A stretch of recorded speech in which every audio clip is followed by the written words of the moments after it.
from the oldest city in the USA, St. Augustine tonight, with our guests, Curt Tucker, Philip McDaniels, musical guest, Mama Blue, and your host, Jorge Rivera.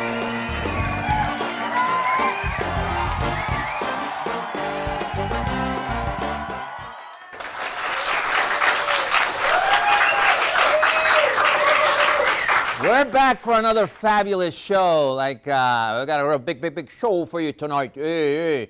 All the young bloods I know say, what is that? What is he doing? But for us older people, remember Ed Sullivan? Loved him. That theater is still there in New York, you know. Very active, very active. But we also want to thank our sponsors. As always, we start the show thanking Foxtrot Creative Studios for the banner, Garrett Brothers Home and Decor for the wonderful furniture. Those chairs we sit on are sturdy enough. And of course, our caterer today is Tijuana Flats. Let's give them a hand. If you like Tex-Mex, you walk in there, the smells are just wonderful. And they're located there on US 1 and 207, right where they meet, right on that cross. You'll see them, and they've been fabulous. The spread they gave for our guests today was just unbelievable. And yes, we always like to thank our sponsors because this show is possible because of the people who've backed this show in so many ways. Also wanted to say that if you look at, I was looking at TV all this week, and the politics, oh my lordy lord, is the FBI resigned, we're going back to Afghanistan, we don't have no health care. I mean, it's crazy. So isn't it nice to know that in St. Augustine we got Romanza Festival? Let's give it a hand. It's been fabulous.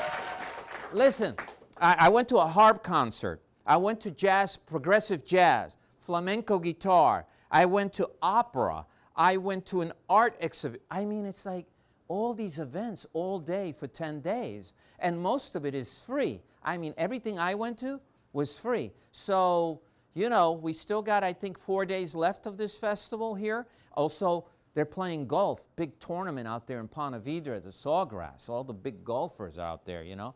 Is Tiger Woods there? I'm not sure. No, you know, Tiger is not, you know, yeah, I love them, but, you know, time goes by. Yes. And talking about golf and all that stuff, I was looking, I love gadgets, and I love technology. And I saw that the Germans were able, for the first time ever, in 3D printing. They could never use glass or make something out of glass. Well, the Germans now have been successful to 3D print in glass, okay?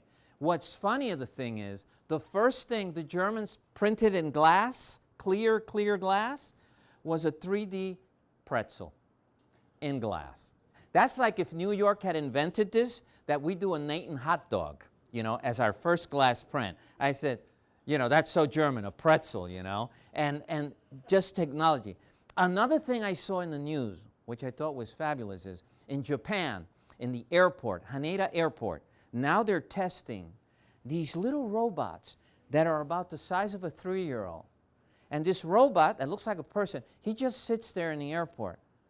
And by your body language, or by your heat temperature, or by whatever, it knows you need help, you're lost, or something's not right. So this little robot comes right up to you, and it says, can I help you? And you'll say, well, where's Terminal C? Oh, I could tell you what Terminal C is, or I can take you there. And if you want him, he'll take you. He'll tell you what gate you're looking for. If you're looking for rental cars, they just move about. I was like, oh my Lord. I mean, we're coming to that point where, yeah, the personal assistant at the airport are going to be all these little robots, just people following them all through the airport. So that I thought amazing. Now, we have an airport here in St. Augustine, as you know. Big planes land there. And I hope, if it's a day we're recording the show, I hope the robots bring them right here. So listen, we have a great show. We have Curt Tucker from First Coast Opera. We have Philip McDaniel from the St. Augustine Distillery. Oh yeah, baby. We're mixing today. And our guest, the one and only Mama Blue, and she'll be here. So let's cut for these commercials and we'll be right back. Stay tuned. We'll be back. At St. Augustine Distillery, we're part of a new generation of American craft distillers. Family owned and operated, we are committed to making the best possible spirits using local agriculture. Our distillers make everything by hand, from mashing and blending to distilling and tasting each and every batch. We distill and bottle everything we sell, making sure that the spirits are just right before barreling and aging. Bottled by real people, we love showing our guests not only what we do, but why we do it. We're passionate about educating our guests to not only what goes into each bottle, but how to make the best possible cocktails. We love St. Augustine, and thanks to your purchases, we're able to give back to the community and help local organizations each and every day. Thank you for your support. Thank you for your support. Thank you for your support. St. Augustine Distillery, handmade with pride in the nation's oldest city.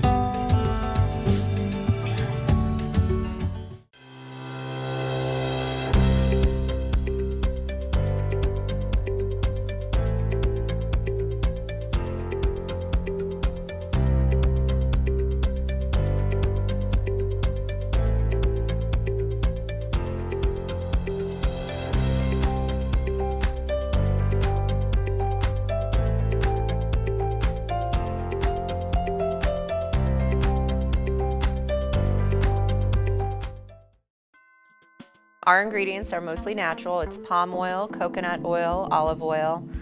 We put cocoa butter, shea butter, and real silk in our soaps.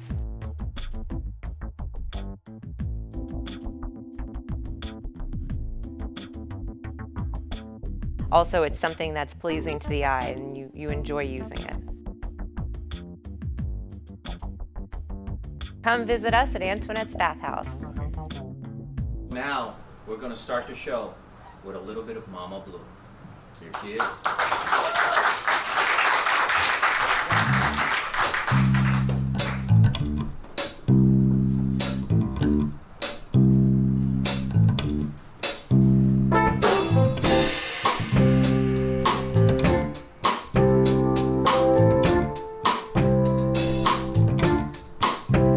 Who you fooling? 'Cause it sure ain't me. I got my schooling out in the streets. I've been mistaken. I ain't no more. It's time to let the real me show. Yeah. So many heartaches and lovers gone. Countless headaches. Ooh, they crowd my throne. Got tired of faking. I can't no more. It's time to let the real me show. Yeah. Yes, I falter. I won't fail. I've been to the altar, baby. I've been in jail. Sometimes it's lonely in this crowded room. But if I get tired of waiting, I just make my move. My eyes may be red, but my nose is clean. I don't need a prophet. I claim my own destiny and let the real me show. You gotta let the real you show. Come on, Ray. Brother, let it show.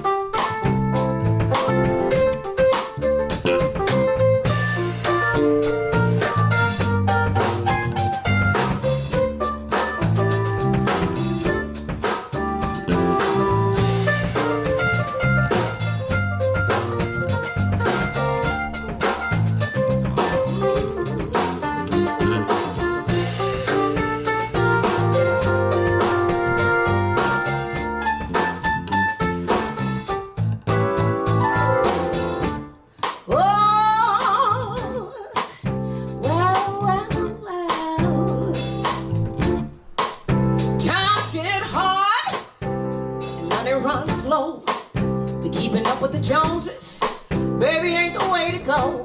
'Cause life in the fast lane will slow you down, down. Just stand your ground. Yeah. Now we may falter, but we can't fail. We've been to the altar, baby. Some of us been to jail. Sometimes it's lonely in this crowded room. But if I get tired of waiting, you gotta make a move. Your eyes may be red, but your nose better be clean. You don't need a prophet. Claim your own destiny and let the real you show. Oh yeah, you gotta let the real you show. Oh, let it show. Oh yeah, sugar. Gotta let the real you show. Oh. At Martinez & Associates, we can help you with many things.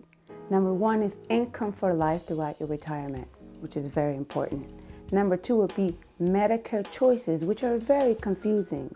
Number three is a legacy for your loved ones. And finally, keeping you independent throughout retirement. My name is Tulie Martinez. Call this number. Y hablamos español.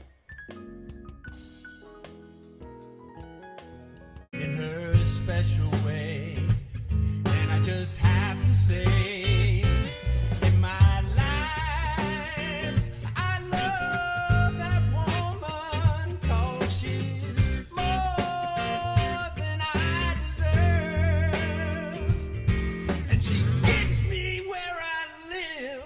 I'll give all I have to give. I'm talking about that hummingbird.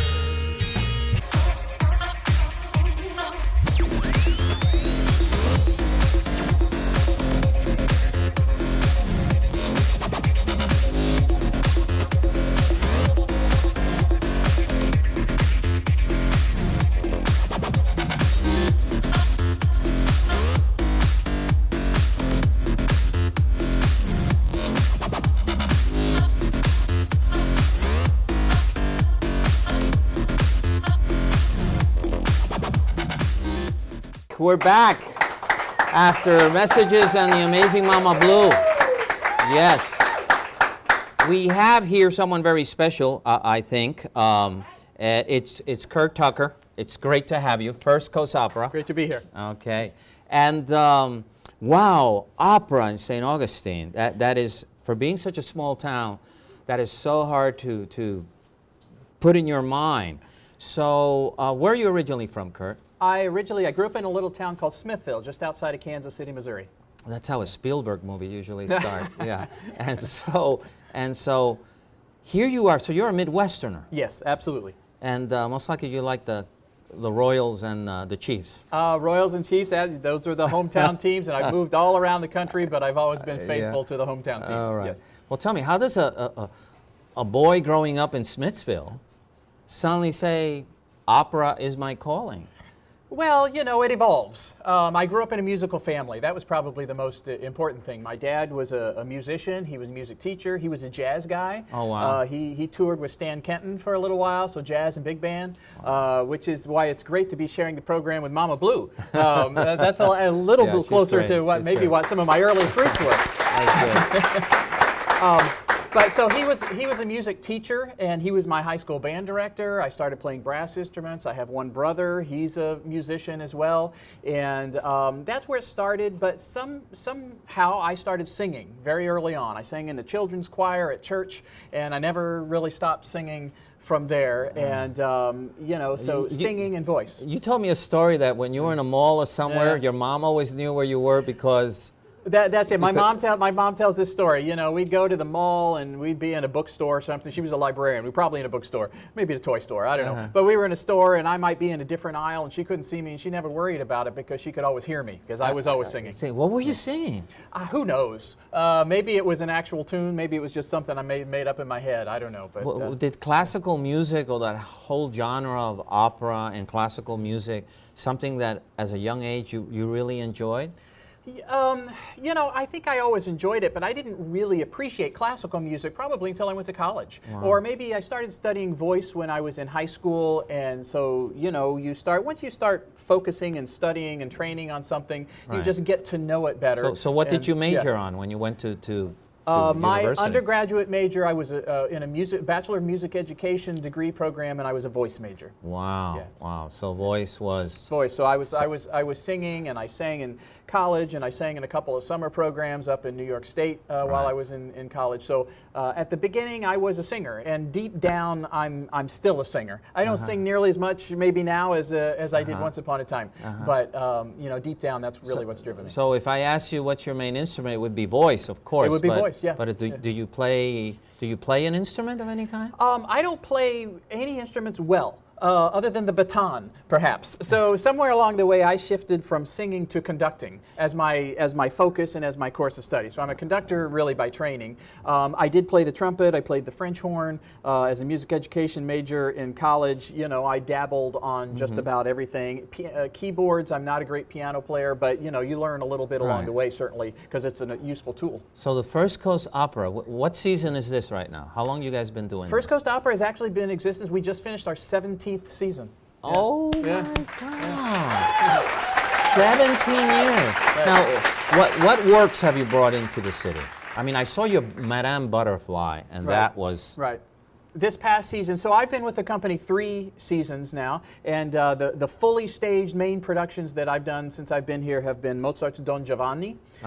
We did an Offenbach. We did a French operetta called La Vie Parisienne, which was great fun. That was great. And then we did Madame Butterfly, the Puccini opera this year.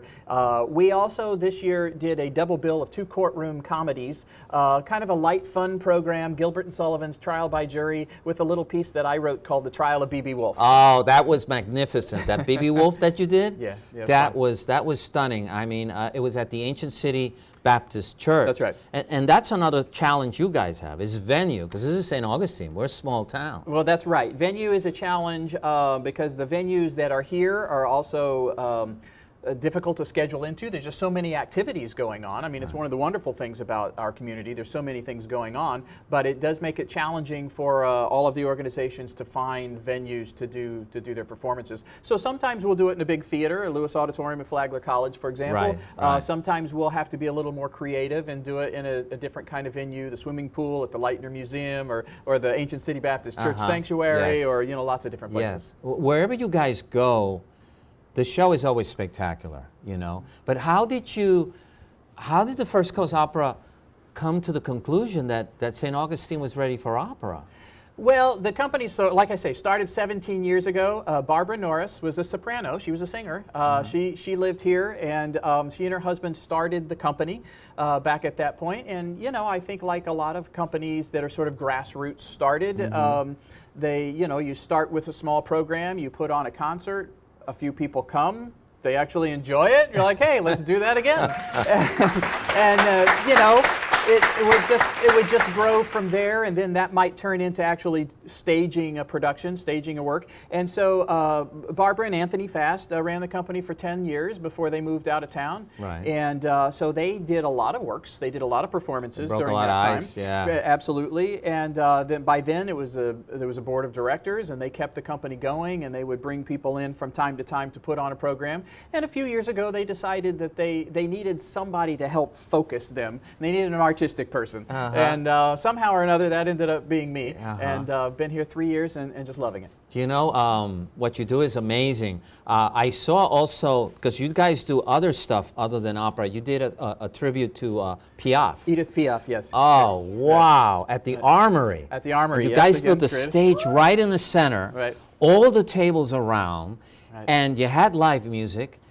And the artist sang in French, Piaf. Right. I was stunned how magnificent that was. It was sold out. It was a great sold out program, and you know, First Coast Opera does opera at its core. We are an opera company, and we do Madame Butterfly and Don Giovanni, and we going to do Pagliacci next year. But we also are a company that at least I hope shows that opera is not just one thing. It can be a lot of things, and the vocal arts and the vocal and dramatic arts. And so some of these crossover programs, like Edith Piaf, we did a Mario Lanza tribute concert this this past year. This coming season, we're going to do a program Halloween weekend that's going to maybe be a little ghostly. And so, you know, we like to have fun with our programs as well. Wow, amazing. But the artists you bring are young and they impress. Where do you pluck them out from? Where do you get them? There is so much talent in this country and even in this region that it is just remarkable. Before I was with First Coast Opera, I ran the summer festival in Saratoga Springs, New York. It was Lake George Opera, then Opera Saratoga. Yeah, that's well known. They have one of the oldest young artist programs in the country, so a lot of young singers came through that program, and most of the programs, maybe all of the programs that I've done since I've been in town here have had at least one of the graduates from that program in our program. Now they're older, because of course. they're, you know, they're a little bit older, but they're still early in their careers. They're still looking for opportunities and challenges, and they're just extraordinarily talented. And we combine that with a lot of talent right here in northern Florida, from Orlando to Jacksonville, and right here in St. Augustine, and it's just a wonderful pool to draw from. Wow. So here, you know, when I have musicians or artists, I like to do the island question. So my island question to you is, if you were on an island and you could only listen to one opera, what opera would that be? You know, it's challenging to ask somebody like me to say one opera, but if I have to pick one opera, I'm going to go with Mozart's The Marriage of Figaro, Les Noces de Figaro. Yeah, Mozart. It's yes, Mozart. Mozart. Yeah, it's you know, it's a long opera. It's in 4 acts. It could be. How long could it be if you did the whole thing? If you did the whole thing, it's 3.5, 4 hours. But almost nobody does the whole thing. You put some cuts in it, so when you stage it, it's less than that. You know, it's probably 2.5 to 3. Opera audiences, for some reason, don't mind sitting for 2.5, 3 hours. Yes. I've noticed and that's great. But it's for me, it's the shortest long opera there is, because it just starts, that Mozart music, that beat is infectious, and it just rolls right along, and there's great characters and great storytelling and surprises and you know, just wonderful singing, all sorts of things. It's a very complete opera when I look at it. There's everything from humor to it just. Oh, absolutely. It has the whole. Mozart was a master of that, of taking something, a comic opera, but having really serious issues in it as well. And you know, the thing that opera does, I think, differently maybe than every other art. Every art does this. Art does this in general, but opera really makes you feel, something, and it really makes you think too, because it's. You know, it does combine all of these elements from all of the other arts, and somehow the good ones, at least, have a way of connecting with the person sitting in the seat in the audience and causing them to think about their own life and think about you know, their own emotions. And you know, an opera like La Boheme that you can watch and you can see your own life from when you're a youngster all the way through to when you're not so youngster. You know, great art does that. And when you look into the audience, the tears, people, men, women, just, I mean, it's. I got a chance to see Pavarotti at the Met, and I got a chance to see Placido Domingo. And you know, the Met just has the money. You know what I'm saying? I mean, there's a real fire on stage, that kind of thing. It's like, oh my God, how did they do that? But opera, the chances I've had to sit. It's an experience. Yes. It's not like going, it's more than, you get emotionally involved. Right. You know what they tell policemen and firemen not to do? Don't get emotionally involved. They get emotionally involved. And so what's the future? What's next season looking like? Well, so next season we do 3 main programs a year, and then, you know, we may incorporate some other things as well. The 3 main programs for next season will start in October with a program called Opera's Most Haunting Melodies. And it will be in part ghostly, Halloween-y kind of things and fun things like that. Fun, but then also beautiful melodies that haunt us because of how beautiful they are. And opera is just full of them. So that'll be a nice program, and we'll do it in St. Augustine. We're going to do it up in Ponte Vedra as well. We'll follow that up with A Mall and the Night Visitors, which is a 1-act opera, very family-friendly opera, holiday opera that we'll do in December, written by Giancarlo Menotti. And you know, choruses have Messiah, and theater companies have Christmas Carol, and you know, there's all those great holiday shows. That's ours. And then we're going to finish the season with a big production of Pagliacci, one of the great tragic Italian operas, and we're going to pair that with another little 1-act piece I wrote called The Stranger's Tale. So it'll be nice. Yeah. Well, my favorites are always Verdi and Puccini for some reason, but I'm going to have you back. We've run out of time. my friend. Thank you. And amazing. But we're going to go to these messages, and we'll be back with our next guest. Thank you. Thank you. Thank you. Thank you, my friend. Hello, I'm Grant Paxton. Welcome to Foxtrot Creative Studio. Let me show you what we do. We've been in business for 3 years now. We can create different graphics for you, ads, mailers, flyers, business cards, logos, and even websites. And we're also a printing company as well. So we can create for you the design you need and then the final product. We can usually get you with a design, we can get you a brand new business card in less than 2 days. Our ingredients are mostly natural. It's palm oil, coconut oil, olive oil. We put cocoa butter, shea butter, and real silk in our soaps.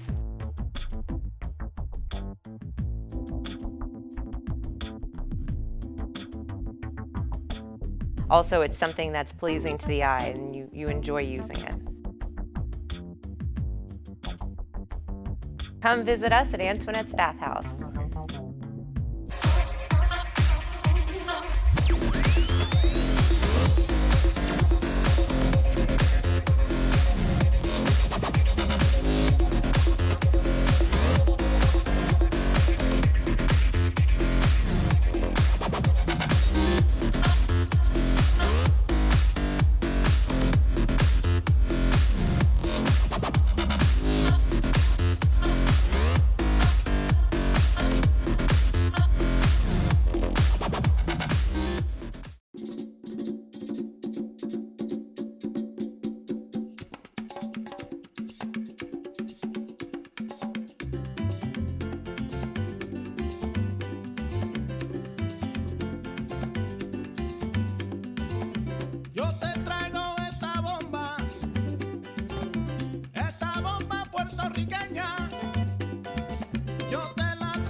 So we're back, ladies and gentlemen. Yes. We are back with Philip McDaniel from the St. Augustine Distillery, as you can see here. That's why we're so apart. See, we have a lot to show here, yes. And no, don't think, no, it's safe, it's safe. It's children friendly right now. So it's a pleasure to have you on the show. Thank you so much, And great to be here. you know, the distillery has become an icon in this town. It has become another castle. I say there's the castle in the front, and then that's that castle there, because how long have you guys been in that building? So we physically have been in the building since 2011. We actually wound up renting the building for almost 2 years to put the business plan together and kind of get a hold of it before maybe we lost it. And then once we were able to secure a number of things, including our permits and the parking around the building and city, and there's a lot to get a distillery open, then we were able to actually start construction and purchase. So it was just an abandoned building, kind of? Yeah, for the most part. What's now the distillery on the south side literally was abandoned when we got there. There was nothing in it. I mean, there was remnants of a previous business, but for the most part that was empty. And in what's now the ice plant, the gift shop downstairs, and then the restaurant upstairs, when we first got the building, what's now the gift shop was offices and kind of a little kitchenette and bathroom. It was totally different. And upstairs, very interesting, was a small movie theater, actually not about the same size as your studio here. It's kind of amazing. And they were making film equipment, and we had a vision, and now we got one of the best restaurants in town upstairs. You know, yes, and we're a city of about 15,000. How does one come with that idea? Hey, there's an abandoned building, let's make a distillery. Well, you know, we saw what was happening in other parts of the country, in places like Portland and Seattle and Denver and upstate New York, where craft distilling was becoming the next thing. And so my partners and I took a trip out to Portland. We spent about 2 weeks out there, looked at all the distilleries, and we're like, wow, this is really kind of happening. And I when I went out there, I'll never forget this, I felt like what it might have been like to be in California in the early 60s when they were starting the wine movement. And imagine being one of those first vintners, you know, in Northern California and saying, hey, we're going to create something. So that so excited us that we wanted to come back. And honestly, we saw the success that San Sebastian Winery had combining experiential tourism with their winemaking. And we said, hey, if they can do it with wine, we can do it with spirits. Because I remember my first wine experience was my father had a lot of friends who were Jewish. And one day he comes home with a bottle of Manischewitz. And for him, he poured it. To me, it was like, it was so sweet. It was like grape juice, you know? It's used a lot for religious. Sure, yeah. sure. But he thought that was, and later I remember the Paul Masson, you know, people would buy these big bottles of really bad wine. How we've evolved is tremendous. Well, I call it the alcohol renaissance of the 20th and 21st century. You know, when we were growing up, you know, Napa Valley and Sonoma Valley were kind of like, unknown. Where is that? What is that thing? Right. They're making wine in the United States, and now they're household names. And you know, literally in the 60s and 70s, winemaking transformed, you know, America. And then in the 80s and 90s, and even in the early 2000s, craft beer has kind of come on. And now there's I think 3 or 4 craft breweries here in St. Augustine, several hundred throughout the state. And now what you're going to see is more and more companies moving to distilling, where they're basically making a beer first, and then you distill it over into the spirits. And, and that's what we do. Because this is hard work. I've seen the guys that work there, the mash and all that stuff. Absolutely. That is labor intensive, and the heat of those things that are cooking everything. Stills, absolutely. It's not, so, and also when I go in there, I see all these barrels.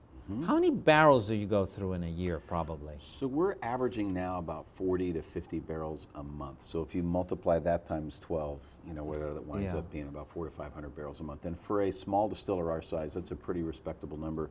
When you compare that to somebody like a Maker's Mark or a big brand, I mean, they're making more in a 4-hour shift than we'll make in an entire year. Wow. That's what micro and commercial Yes, because I remember the big movement of microbreweries when everyone was starting to make their own beer at home, buying kits and stuff, and where we're at now. But I mean, you guys make what, 4 spirits right now?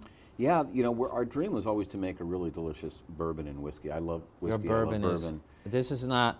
This I've drank bourbon. Your bourbon is unforgettable. Thank you. It's unforgettable. Thank you. It's amazing. We're really proud, and the thing is, we wanted to make everything that we sell in the distillery. We didn't want. There's a lot of kind of smoke and mirrors now going on in the industry where you'll see 20 whiskeys. A lot of those are made by the same company, and then people are buying bulk juice, and then they put it in these cool hipster bottles, and they're going, "Hey, look what we made," when they really didn't make it. They marketed it. Right. We didn't want to be that because we're like an open kitchen. The best restaurants in the world are ones where you can look into the kitchen and see what's going on. And we wanted to be that way. Germany and Italy, you see that. Absolutely. And so we started making bourbon from day one in December of 2013. But the challenge to the bourbon is, you know, you have to wait. You got to put it in a barrel and let it age. And nobody's done it in Florida yet. A lot of bourbon in Kentucky and Tennessee, but nobody had made bourbon in Florida. So we didn't know how long it would make. And meanwhile, we needed to keep the lights on and pay the bills. So we started making vodka. The nice thing about vodka is you can make it today and sell it tomorrow. Now vodka is made from grains. It's made from potatoes. This one's made from? Sugarcane. Sugarcane vodka. Absolutely. You know? Amazing. This is made from sugarcane, and it does. You feel that if you drank, I grew up in the Caribbean, so we're exposed to dark rums, and yeah, you know, there's sugarcane there. It's absolutely marvelous. And then this here is? So this is our rum. Another? Yes, the rum. Yep, and the rum is also made, thanks. Our rum is really interesting. I can walk you through these. So our first product was our vodka, and we released that in March of 2014. Our second product was our gin, and the gin we released, I think, in July of 2014. And the interesting thing about gin, for those of you who don't know it, gin is basically made from a neutral spirit, which is all that vodka is. You ferment something, you distill it, you remove all the flavors, all the alcohol. That's why they call it a neutral spirit. It's neutral of color, flavor, and taste. You then proof it to 80%, you have vodka, and that's why it's the most popular drink, because you can add cranberry juice or orange juice or whatever. Gin is basically high-proof vodka that's been infused with botanicals. So they'll put juniper or cardamom or star anise or whatever. And we have a secret recipe that our guys worked on for about 6 months, and it's spectacular. The guys at the ice plant helped our distillers formulate that and put it together. And both products have been winning awards, you know, across America. We're super proud. You won an award, I think, yesterday or the day before. What was that award? Well, we've won. Yeah, thank you. Yeah. So. Well, 2 things. Our bourbon, which we're most proud of, scored a 93 in the Tasting Panel magazine, which is probably the most prestigious It's like Wine Enthusiast or one of those big wine magazines. And to get a score of 93 from them for our first shot out of the box was incredible. Amazing. But what we were, even more excited about, they're both, certainly noteworthy, but the gin last December was voted by USA Today, by its readers and voters, as the best craft gin in America. So we were pretty good. So, right here in St. Augustine. St. Augustine, baby. Right here. So hey, we have great opera. We have great music. We have great theater. Man, we're becoming a gem of a town. Absolutely. Super proud. Now here's the thing. Before we run out of time, Sure. What I love about you guys is that you're big into sustainability. Correct. Yep. To recycle. What are some of the things you guys are doing there to follow that philosophy? Sure. Of Well, the sustainability? first thing was the repurposing of the building. I mean, we could have leveled that building and rebuilt from day one, but we took the extra time to save that building and preserve it, because history is essential to us as people, and we wanted to honor that. So that was really the first thing. The second thing is we buy our grains locally, so our corn and our wheat, our barley are all purchased. We cook those, make the bourbon, and then in the manufacturing process, we have leftover grains that have had the alcohols removed. Well, we could throw them out, or we could partner with a local farmer and give those grains back to farmers who use those as animal feed. And so we do that with the someone told me the cows know when it's coming. Oh, they do. I mean, the truck pulls in, and all these cows, they go. They literally will look, when they see the truck coming up with those two 500-gallon things in the back, they come around. We call them happy cows. So, so that's kind of cool. We have a zero wastewater reclamation system, so we don't waste any city water in the cooling of our mash, which is very rare. Most recently we've switched to our tasting cups to compostable cups. Fantastic. They're a little bit more expensive, but now we can give them to the Lincolnville landfill, and some of the other, we're giving them to the amphitheater. They've got some gardens out there that are using them. And then right now we're actually looking at putting solar on the building. And our dream ultimately is to have a zero carbon footprint. So, wow, a zero footprint, making this sweetness right here. Unbelievable, unbelievable. So what do you see? Okay, you're doing 4 spirits. Are you thinking of a 5th one somewhere in the future? We will. Right now, the opportunity, I think, is in finishing products. One of the challenges for a very small distillery like us, Jorge, is to try and make all 4 spirits, keep them in inventory, and then keep developing, because it puts a lot of stress on our systems. So one of the things we've been doing, for example, this is going to be a product that we'll be releasing in August or late July. I think by July 1st it should be on the street. But this is going to be our port finish bourbon. So in this particular case, we took our award-winning, I love to say it now, double cask bourbon, and then we've partnered with San Sebastian Winery, who in addition to their local wines makes a spectacular port wine. If you've never had it, definitely try it, but their port wine is great. Well, they have a need for empty bourbon barrels, and now we're taking their empty port barrels, putting our bourbon in it, and then creating a port finished double cask bourbon. And it's those kinds of things where we're going. We're really excited about that. This old-fashioned mix here on the left, one of the things we try and do at the distillery is to not only show people how spirits are made, but also let them make great cocktails. And so that old-fashioned mix is something we're working on. And we are using a producer in Charleston who's actually taking our barrels, putting that old-fashioned mix in our barrels, and then putting the mix back in our bottles, so we can say the mix is made with our barrels. Now the next step is we're going to take those barrels that had our mix and put our bourbon in it. So we're going to make an old-fashioned bourbon that nobody's ever made before. So trying to do unique things. That's awesome. When I mention your name around town, everyone refers to you as a very kind man and a man who really supports the community. And I know that you guys push some of your profit into supporting the amphitheater, Habitat for Humanity, and others. And I think that also, apart from sustainability, it means that you really are ours. You belong to our community. Thank you. And I think that is, if everyone who's successful shared that success with those that are, trying to make the community a better place, I think it's awesome. And I'm going to have you again, because I know you alchemists there be doing, Frankenstein, ring the lightning, and make some really wonderful stuff. Okay? I thank you. Thank you very much. Appreciate it. We'll go to messages, and we'll be back. Okay? We'll be back. We're happy. At St. Augustine Distillery, we're part of a new generation of American craft distillers. Family owned and operated, we are committed to making the best possible spirits using local agriculture. Our distillers make everything by hand, from mashing and blending to distilling and tasting each and every batch. We distill and bottle everything we sell, making sure that the spirits are just right before barreling and aging. Bottled by real people, we love showing our guests not only what we do, but why we do it. We're passionate about educating our guests to not only what goes into each bottle, but how to make the best possible cocktails.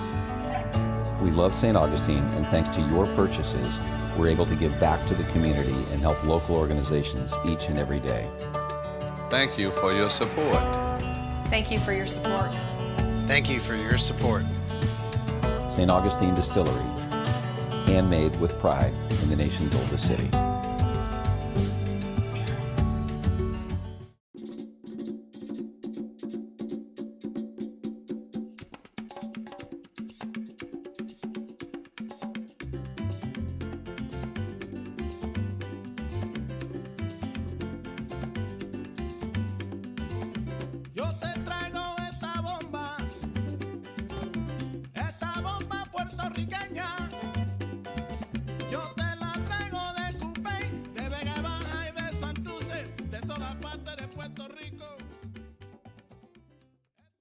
At Martinez & Associates, we can help you with many things. Number one is income for life throughout your retirement, which is very important. Number two would be Medicare choices, which are very confusing. Number three is a legacy for your loved ones. And finally, keeping you independent throughout retirement. My name is Tuly Martinez. Call this number y hablamos español. So we're back, ladies and gentlemen. We're alcohol free now, but we can get high here with Mama Blue. Your music is, and we thank you. We thank you to have you on the show. Thank you so much. Thank you to have you on the show. Thank you. So your real name, Mama Blue, is? Sarah. Sarah? It's Sarah Sanders. Yes. Sanders? Sarah Sanders. Okay, so you said to me when I first met you, that's my government name. It is. That's my government name, and I love it though. It's a starish name too, Sarah Sanders. I could see it. Okay. But Mama Blue is kind of cool too. Well, we see you in St. Augustine all the time, but where are you originally from? I'm originally from Jacksonville, Florida. Born and raised. Florida girl. Grateful to be, yes. Wow. Yes, wow. That's how I got this pecan tan, honey. Living in Florida. Oh, and you know, I love hearing you sing, and you're always surrounded by really good musicians. Oh, thank you. And yeah, wherever you go, there's an impact, and you have a wonderful personality also. How did you end up singing? Well, I think, honestly, it was to pass the time doing chores when I was a kid.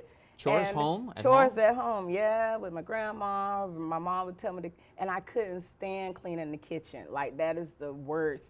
So, but in singing, you know, it made the time go by faster. Mm-hmm. I sang in church as well, but not in a choir or anything. Just seeing other people, and music has always just been in me. But music also makes things go easier. Like, it just, everybody should have a soundtrack, honey. A soundtrack, yeah. So, wow, I wonder what my soundtrack would be. But going back to that there, but when did you suddenly realize that singing is what you really wanted to do all the time? Oh, wow.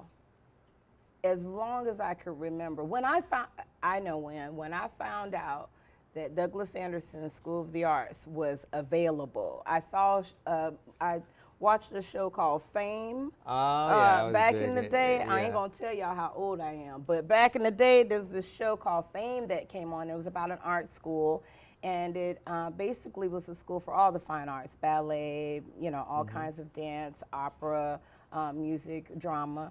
And there was a school like that opened up in Jacksonville, Florida, and I told my mom I wanted to go. Now, did you have to audition? Yes, I did. And I was scared. I didn't know how to read music or anything. I just knew I needed to go in there and sing, you know, something that I'd heard, but a gospel song, and that's what I did. How old were you then? Oh my gosh, I was 13. Okay. 13, 12 or 13. So asking you if you were nervous would have been a dumb question. Yes, I was extremely nervous because these, you know, it was a lot of prominent kids there, kids that, you know, had private vocal lessons and things like that.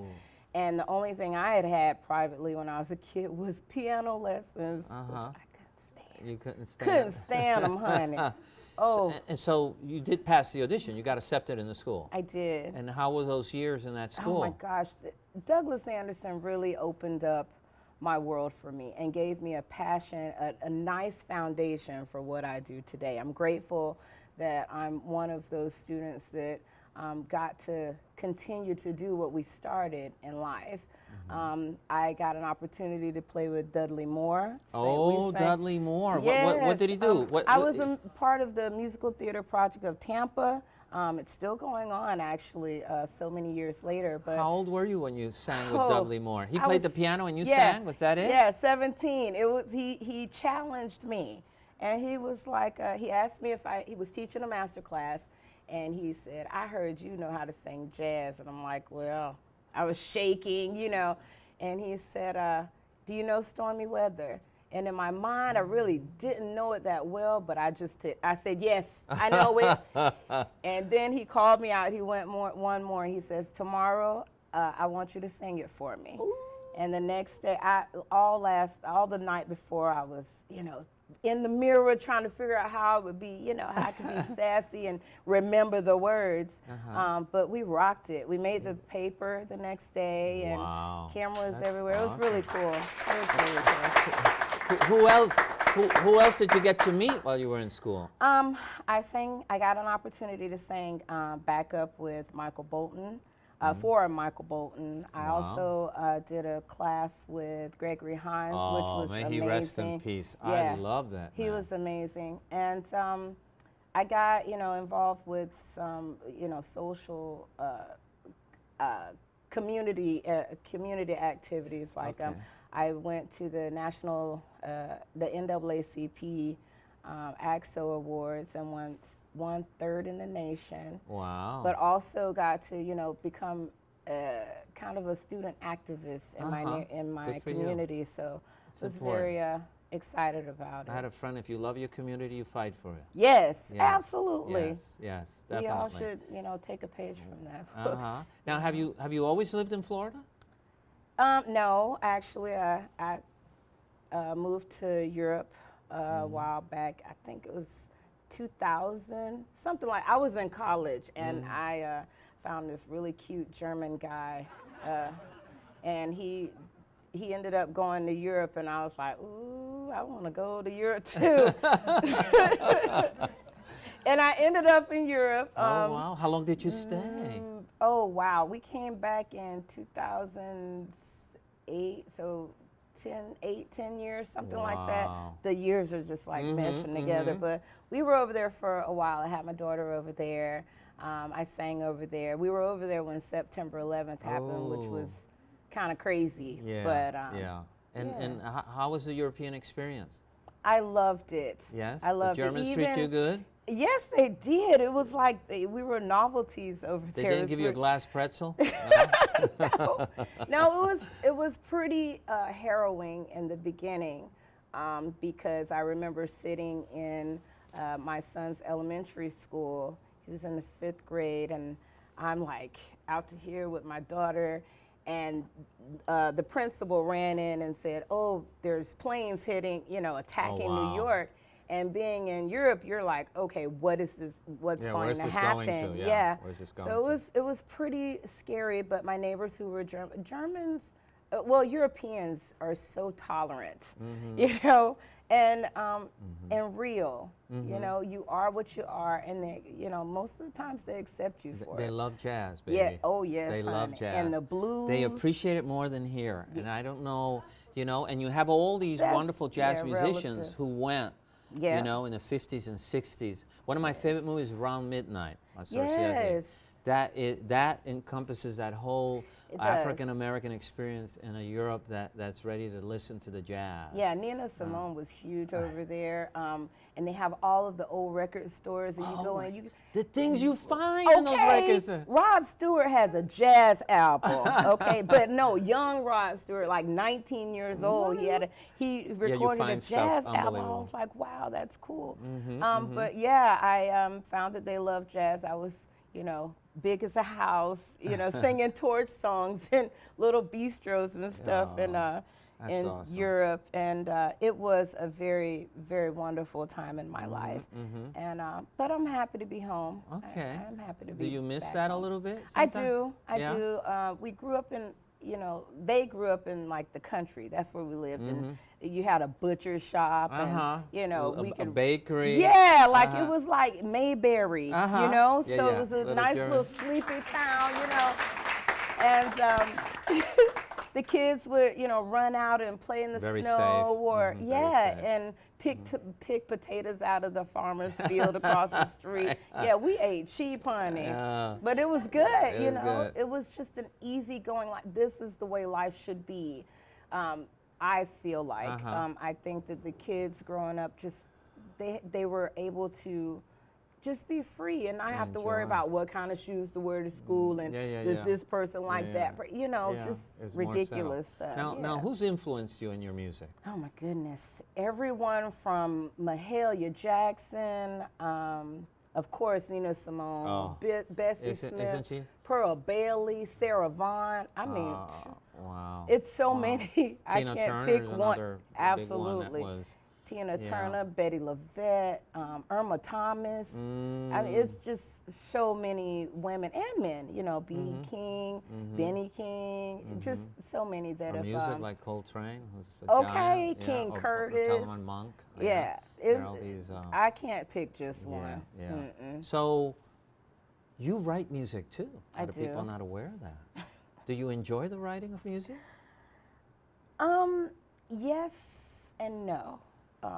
Because when I write, it's so personal. Okay. It's so personal. But I feel like, it's something that I do, certain things I should share, because there's been many times, I'm a single mom, and there've been many times that I felt so alone in this world. And to find a space where you can be happy. Us as human beings, we're not put here to be alone. Right. And so in my music, I find that, a lot of it is singing about the human condition, about when, you are in those, I have some happy songs and some, but most, the ones that hit me deeply, the ones I share the most are, those songs when you're feeling down and you just, you're feeling alone, and you're not. Yeah. You're not. Just a reminder that you are not alone. These feelings that you have, there's somebody in the world that has felt them as well. Yeah, they're universal. Someone said to me once, when we look at some of our most beautiful pieces of work, they come from incredible suffering. Yeah. And we had opera here not too long ago, and you see some of the, so yeah, I think there's Tennessee Williams. My God, such a human being with so much conflict, and the work he was able to put out. So, wow. Would you play something for us? Sure. All right. When we come back, Mama Blue is going to amaze us again. All right.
Our ingredients are mostly natural. It's palm oil, coconut oil, olive oil.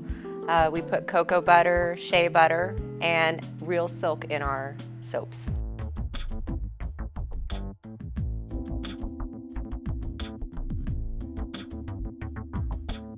Also, it's something that's pleasing to the eye and you enjoy using it. Come visit us at Antoinette's Bathhouse. Lord have mercy, I can't explain it, let alone change it. But I feel for you, the tribulations and the trials. Baby, you name it. Through every step of every mile, I walk it with you. Yeah. I never claimed to be perfect. I struggle and feel the strain. But don't you worry, baby, I've got plenty loyalty. Whenever you need me, I'll be there. Every burden I'm gonna share, 'cause we all need someone who truly cares. Have faith in me.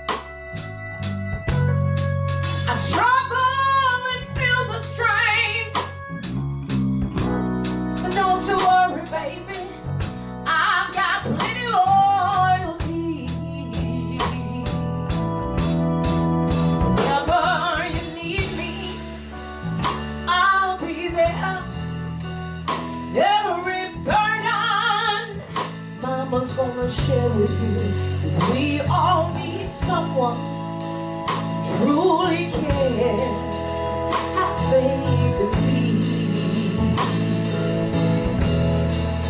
Rise above it all. Ain't no shame in falling. And right now you may be crawling. Yeah.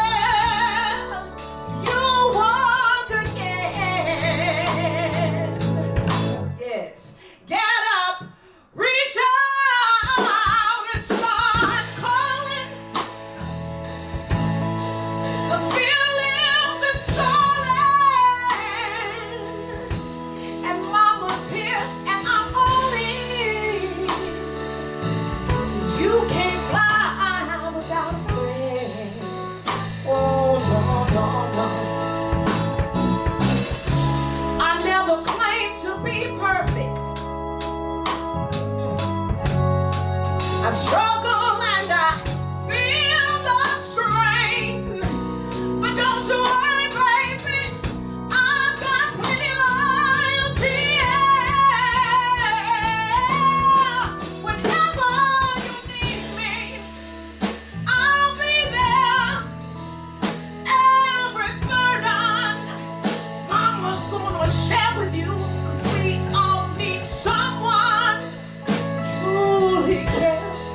That's our show. It was just fantastic. See you again next week at St. Augustine Tonight.